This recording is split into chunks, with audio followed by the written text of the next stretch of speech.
Le premier piège, c'est qu'il y a beaucoup de monteurs et de monteuses qui ne se sentent jamais prêts à démarcher des clients parce qu'ils peuvent encore progresser. Plus vous faites du montage, plus vous vous dites qu'il y a beaucoup de choses à apprendre, que vous devez absolument tout maîtriser, et à cause de ça, vous perdez confiance et vous ne démarchez pas. Je vous le dis, le montage vidéo, c'est un milieu infini, il y a vraiment des tonnes de thématiques, des millions d'effets, et on ne peut pas tout connaître. Faut bien comprendre aussi que le montage vidéo, ce n'est pas faire des effets de fou, c'est raconter une histoire cohérente avec une vidéo propre, avec pourquoi pas une petite touche de créativité, mais faut pas se dire que vous devez tout maîtriser pour démarcher vos premiers clients, c'est très important. Si vous analysez 99% des vidéos qui sont publiées sur internet, sur les réseaux sociaux, ce ne sont pas des vidéos qui demandent une tonne d'effets. Par contre, si vous regardez effectivement les plus gros créateurs, Squeezie, Michou, etc., là on va avoir des effets qui sont colossaux, avec des vidéos qui nécessitent plusieurs centaines d'heures de montage, où il y a parfois plusieurs monteurs qui bossent sur la même vidéo. Et c'est un bel objectif de vouloir faire vraiment des effets époustouflants, etc.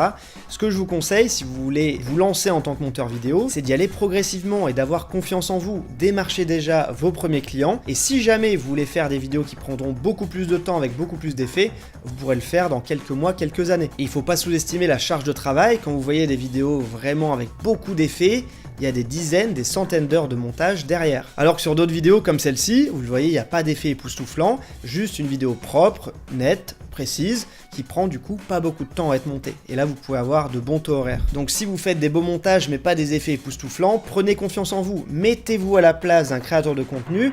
Un créateur de contenu a beaucoup de choses à faire. Le script, le tournage, le montage. S'il a des formations, il faut mettre à jour ses formations, répondre aux membres, faire les tunnels de vente, les emails. Donc il y a beaucoup de choses à faire. Et en tant que monteur vidéo, vous allez être là pour soulager cette personne. Le montage vidéo, ça se fait pas en un claquement de doigts. Donc il faut bien comprendre qu'en tant que monteur vidéo, vous avez une vraie valeur ajoutée qui est d'aider les créateurs de contenu pour qui vous allez travailler. Ils vont vous sous-traiter cette tâche parce qu'ils ne peuvent pas être partout à la fois. Donc vous allez grandement les aider en tant que monteur ou monteuse vidéo.